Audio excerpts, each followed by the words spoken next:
Hi everyone. आज की video में देखेंगे साइकोलॉजी का most important topics Gardner, Gilbert और एस्टेनबर्ग, जो आपके सिलेबस का यूनिट 4 का टॉपिक है। अगर आपने प्रीवियस ईयर क्वेश्चन देखा होगा तो ये सारे 3 टॉपिक से आपके पेपर में 8 से 7 क्वेश्चन आपको एग्जाम में देखने को मिलता है, क्योंकि टॉपिक काफी इंपॉर्टेंट है। गार्डनर से सिर्फ आपको 3 से 4 क्वेश्चन हमेशा पूछा गया है। तो आज के वीडियो एक भी क्वेश्चन बिना मिस के सारे क्वेश्चन अटेम्प्ट करना। तो चलिए शुरू करते हैं आज का पहला क्वेश्चन।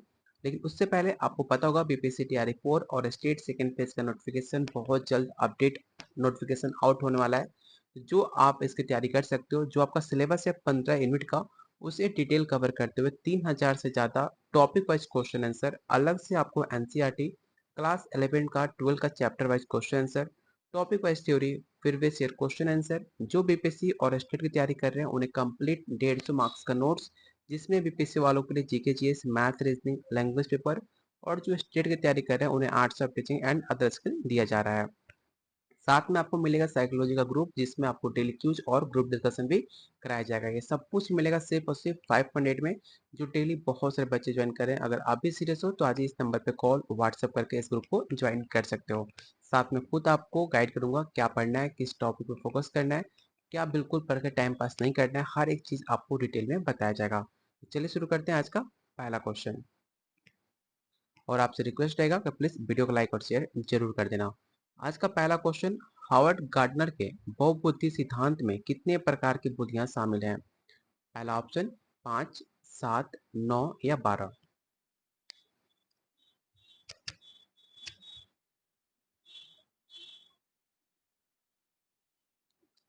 तो क्वेश्चन नंबर 1 का राइट आंसर होगा ऑप्शन नंबर आपका सी।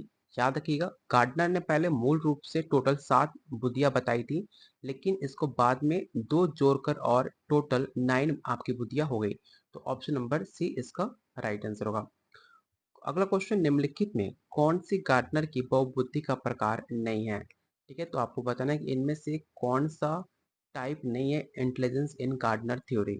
पहला ऑप्शन संगीत बुद्धि, इंटरपर्सनल, मैकेनिकल या प्राकृतिक बुद्धि।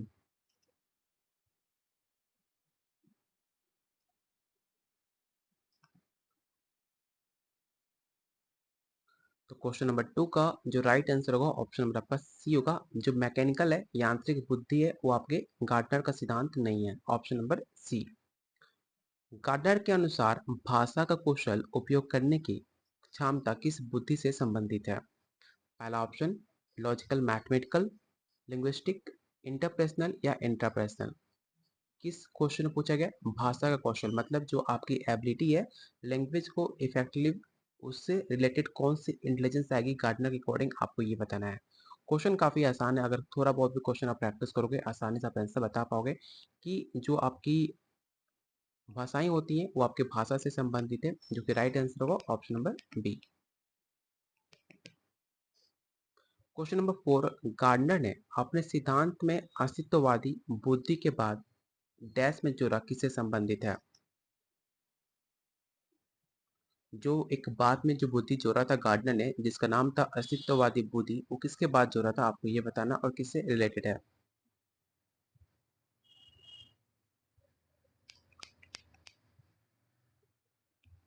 तो क्वेश्चन नंबर 4 का इस क्वेश्चन को याद रखिए, काफी इंपॉर्टेंट है। इसका जो राइट आंसर होगा ऑप्शन नंबर आपका बी हो जाएगा। जीवन के गहरे प्रश्नों पर विचार, ऑप्शन नंबर बी।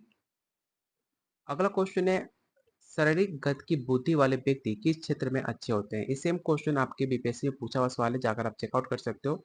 ये आपके same question previous year question में पूछा गया था कि जो आपका बॉडी काइनेस्टिक होता है वो किससे रिलेटेड होता है? आपके फिजिकल स्ट्रेंथ से। तो ऑप्शन नंबर ए है गणित, डांस और स्पोर्ट, संगीत या लेखन।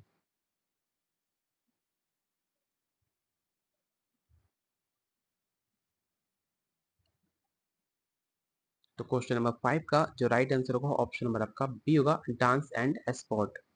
अगला क्वेश्चन आपको बताना है कि गिलफर्ट के बुद्धि संरचना सिद्धांत, जिसे SOI के नाम से जानते हैं, जिसका फुल फॉर्म होता है स्ट्रक्चर ऑफ इंटेलेक्ट मॉडल, इसके कितने आयाम हैं? पहला ऑप्शन 2, 3, 5 या 7।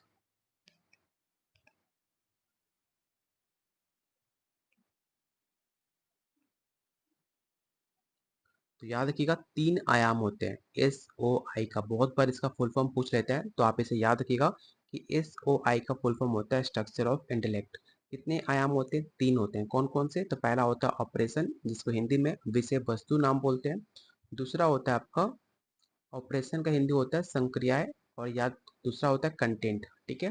पहला होता है ऑपरेशन, मैं यहाँ पर लिख देता हूँ ऑपरेशन, फर्स्ट हो गया। दूसरा हो गया आपका कंटेंट, और थर्ड हो गया आपका प्रोडक्ट। तो 3 आपके आयाम हो गए, पहला ऑपरेशन, कंटेंट और तीसरा प्रोडक्ट, जिसे हिंदी में संक्रियाएँ, विषय वस्तु और उत्पाद के नाम से जानते हैं। तो ऑप्शन नंबर बी इसका राइट आंसर होगा। अगला क्वेश्चन आपको बताना है कि गिलफर्ट के अनुसार ऑपरेशन अंतर्गत कौन सा तत्व नहीं आता है? According to Guilford which of the following is not a part of operation? पहला option memory, evaluation, convergent thinking या रिसेप्शन। इस क्वेश्चन को रट्टा मार लेना काफी इंपॉर्टेंट है।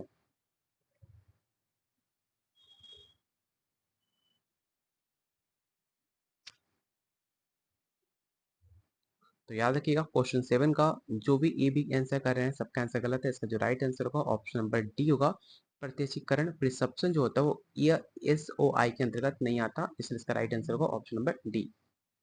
क्वेश्चन नंबर 8, गिलफर्ट के SOI मॉडल में अभिसारी चिंतन जिसे कन्वर्जेंट थिंकिंग बोलते हो किससे संबंधित है? पहला option finding multiple solution, finding one correct answer, creative class या इमोशनल इंटेलिजेंस।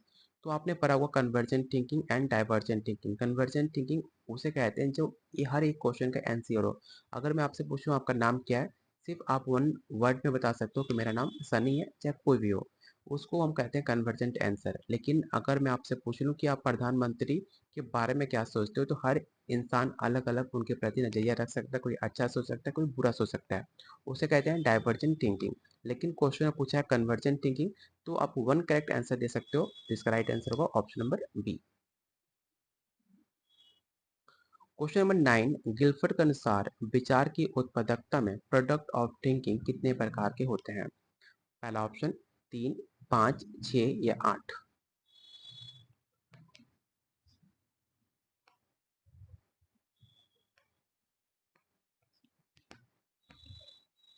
इस क्वेश्चन को भी याद रखना काफी इंपॉर्टेंट है। क्वेश्चन नंबर 9 का जो राइट आंसर होगा ऑप्शन नंबर आपका सी होगा। 6 प्रकार के उत्पाद बताए हैं गिलफर्ट ने, जैसे कि इकाइयां, वर्ग, संबंध, ये सब इसमें शामिल है।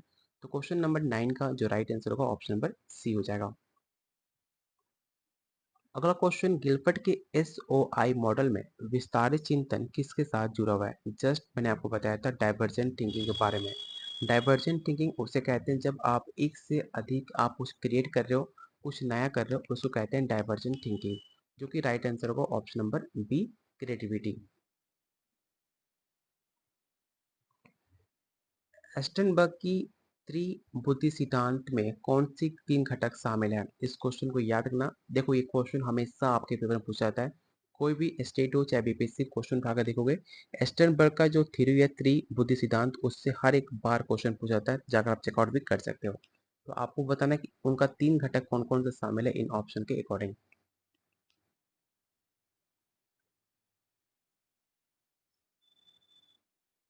तो याद रखिएगा पहला होता है, इसको नोट डाउन भी कर लेना, पहला होता है एनालिटिकल, दूसरा होता है क्रिएटिव, तीसरा होता है प्रैक्टिकल। ये 3 आपके त्रिबुद्धि सिद्धांत एस्टनबर्ग का सिद्धांत है, 3 घटक है। तो इसे याद रखिए, कई बार एग्जाम में पूछा जाता है। अगला क्वेश्चन है, एस्टनबर्ग के अनुसार एनालिटिकल इंटेलिजेंस किससे संबंधित है? इन ऑप्शन को रीड कीजिए और बताइए एनालिटिकल इंटेलिजेंस किससे संबंधित है इन ऑप्शन के अकॉर्डिंग।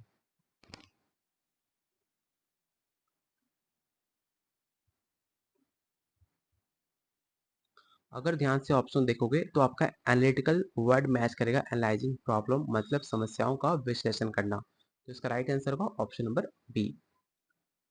एस्टनबर्ग का त्रि सिद्धांत में व्यवहारिक बुद्धि जिसे आप प्रैक्टिकल इंटेलिजेंस को क्या कहा जाता है, आपको ये बताना है। पहला ऑप्शन है जनरल, इमोशनल, एब्स्ट्रैक्ट या कन्वर्जेंट।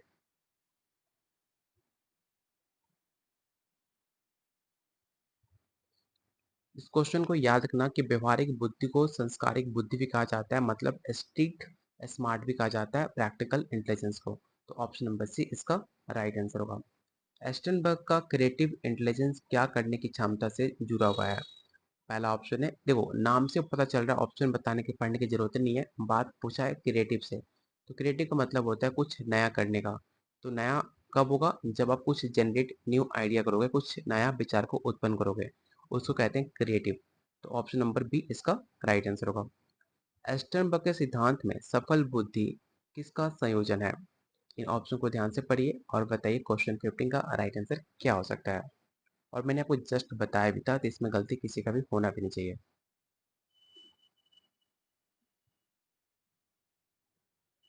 तो मैंने आपको जस्ट बताया था जो आपका सक्सेसफुल इंटेलिजेंस है, जिसे स्ट्रीट स्ट्रीट इंटेलिजेंस भी बोलते हैं, जिस किसका पार्ट है? तो ये आपका एनालिटिकल, क्रिएटिव एंड प्रैक्टिकल का पार्ट है, जो कि राइट आंसर होगा ऑप्शन नंबर बी। अगला क्वेश्चन, गिल्फ गार्डनर का बहुपति सिद्धांत के अनुसार इंट्रापर्सनल किससे संबंधित है? देखो, एक होता है इंटरपर्सनल, बहुत लोग इसमें कंफ्यूज होता है, इंटरपर्सनल। दूसरा होता है इंट्रापर्सनल। दोनों में काफी डिफरेंट है। आपको लगता है दोनों सेम है, लेकिन दोनों सेम नहीं है, दोनों में काफी डिफरेंट है। ठीक है, तो इसको लेकर कंफ्यूज नहीं होना है। अगर कभी भी पूछ ले इंट्रापर्सनल, तो इंट्रापर्सनल मतलब था खुद के बारे में बात करना, मतलब खुद के बारे में सोचना, इंट्रापर्सनल होता है। लेकिन जब दूसरे के बारे में आप समझते हो, दूसरे के बारे में सोचते हो, उसे कहते हैं इंटरपर्सनल। इंट्रा मतलब खुद के बारे में, इंटर मतलब दूसरों के बारे में। क्वेश्चन में क्या पूछा हुआ है? आपको इंट्रा इंट्रा होगा स्वयं को समझना। तो ऑप्शन नंबर बी इसका राइट आंसर होगा। गिलफर्ड का SOI मॉडल में आकृत विषय वस्तु, जिसे फिगरल कंटेंट बोलते हैं, वो किससे संबंधित है?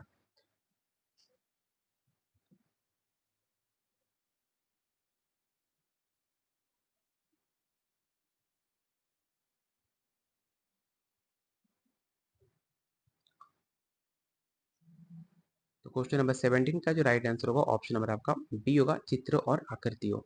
अगला क्वेश्चन, एस्टरबर्ग के अनुसार व्यवहारिक बुद्धि जिसे प्रैक्टिकल इंटेलिजेंस एक किसका उदाहरण क्या है? तो प्रैक्टिकल इंटेलिजेंस, जस्ट मैंने आपको बताया था, किसी भी विवाद को शांति से सुलझाना। व्यवहारिक बुद्धि वास्तविक जीवन की समस्या को सुलझाने से जुड़ी होती है, जिसे कहते हैं रिजॉल्विंग ए कन्फ्लिक्ट पीसफुली। तो ऑप्शन नंबर सी इसका राइट आंसर होगा। गार्टनर की प्रकृति बुद्धि वाले व्यक्ति किस क्षेत्र में अच्छे होते हैं? इन ऑप्शन को रीड कीजिए और बताइए क्वेश्चन 19 का राइट आंसर क्या हुआ। ये सेम क्वेश्चन बीपीएससी टीआरई 2 में पूछा गया था, जाकर आप चेकआउट कर लेना, काफी इंपॉर्टेंट है।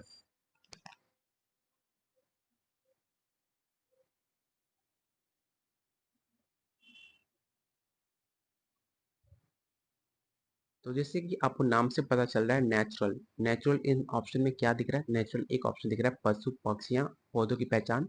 ये एक नेचुरल प्रोडक्ट है, नेचुरल एक इन्वायरमेंट है, जो कि राइट आंसर होगा ऑप्शन नंबर बी। गिलफर्ड के अनुसार मूल्यांकन किस संक्रिया का हिस्सा है? मेमोरी, कन्वर्जन थिंकिंग, कॉग्निशन या डाइवर्जेंट थिंकिंग। इस क्वेश्चन को याद रखना, जो आपका मूल्यांकन होता है वो किस ऑपरेशन का हिस्सा है। काफी ज्यादा इंपॉर्टेंट क्वेश्चन है, इसे याद रखना, इसमें बहुत सारे बच्चे गलती करोगे।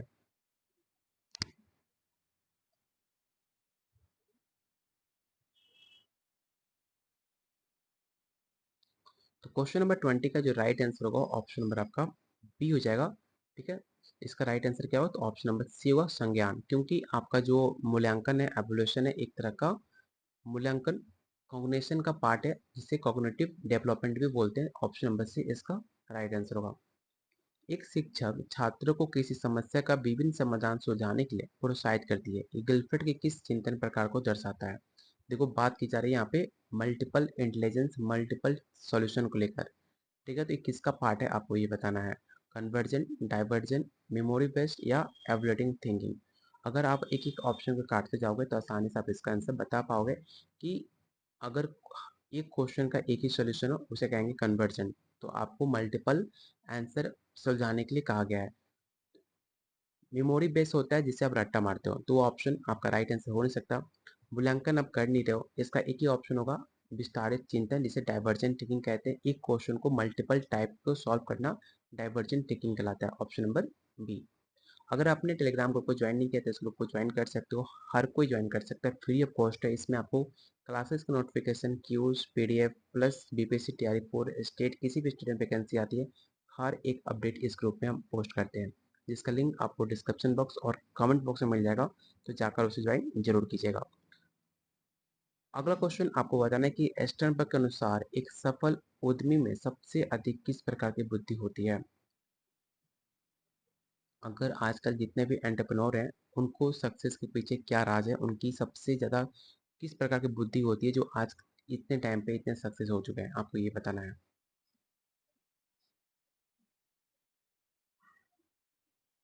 तो याद रखिएगा, बहुत लोग बोलते हैं कि वो क्रिएटिव है, काफ़ी क्रिएट करते हैं, लेकिन ऐसा नहीं है। ठीक है, बात है कि जो होते हैं सबसे ज़्यादा वो प्रैक्टिकल होते हैं, मतलब प्रैक्टिकल जो नॉलेज होती है उनके बेस पे वो काम करते हैं। ऐसा क्रिएटिव वो होता है जो कुछ क्रिएट किया और कंपनी में क्रिएटिव होता है, कुछ अपने लाइफ में क्रिएट करके आप आगे नहीं बढ़ सकते हो, आप प्रैक्टिकल होना चाहते हो। इसलिए आप आज के टाइम देखा होगा, अपने जितने भी यूनिवर्सिटी कॉलेज है उनको कहा जाता है कि प्रैक्टिकल नॉलेज काफ़ी इंपॉर्टेंट है। आप सर्टिफिकेट लेकर आप अच्छी नौकरी नहीं ले सकते हो जब तक आपको प्रैक्टिकल नॉलेज ना हो। तो प्रैक्टिकल नॉलेज आज के टाइम पे, चाहे अगर आप एंटरप्रेन्योर बनना या लाइफ में अच्छा बिजनेसमैन बनना है, तो आपको प्रैक्टिकल नॉलेज काफ़ी इंपॉर्टेंट होना चाहिए। आप ये आपके माता पिता से भी सुनते आ रहे हुए, जो भी पूर्वज थे वो भी बोलते हैं कि आप कोई भी बिजनेस करना है तो उसके बारे में नॉलेज है, तो आप प्रैक्टिकल नॉलेज हो तो आप फ्यूचर आगे बना सकते हो किसी फील्ड में। तो क्वेश्चन नंबर 22 का जो भी आंसर भी कर रहे हैं उनका आंसर गलत है। इसका जो राइट आंसर होगा ऑप्शन नंबर सी होगा। इसे जरूर याद रखिएगा। अगला क्वेश्चन है, गार्टनर के सिद्धांत के अनुसार एक अच्छा नेता किस बुद्धि में मजबूत होगा? तो मैंने आपको जस्ट बताया था, खुद के बारे में बात करना हो तो इंट्रापर्सनल, लेकिन जब दूसरों को समझाना हो समझना हो उसके लिए होता है इंटरपर्सनल। तो जो कि राइट आंसर होगा ऑप्शन नंबर ए।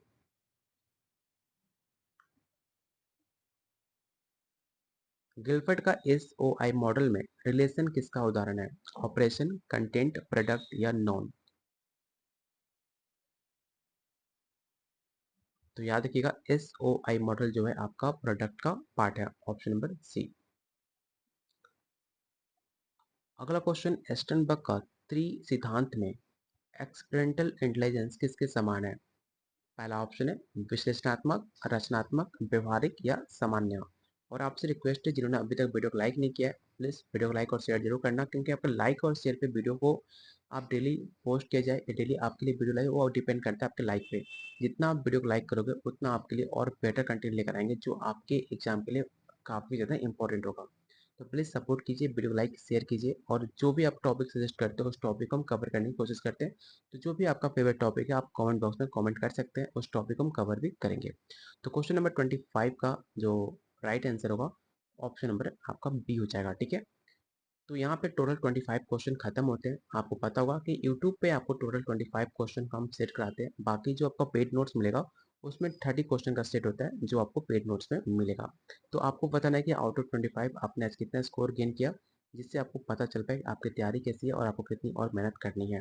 बाकी जो हमारे साथ जुड़ना चाहते हैं पेड ग्रुप में, जो आपको दिया जाएगा, अगर आप उतना कर ले तो आपका पेपर क्वालिफाई होगा, इसकी गारंटी है, क्योंकि हम जो आपको कंटेंट दे रहे हैं वो आपके सिलेबस प्लस जो आपका प्रीवियस ईयर क्वेश्चन का पैटर्न है उसके आधारित पे दिया जा रहा है।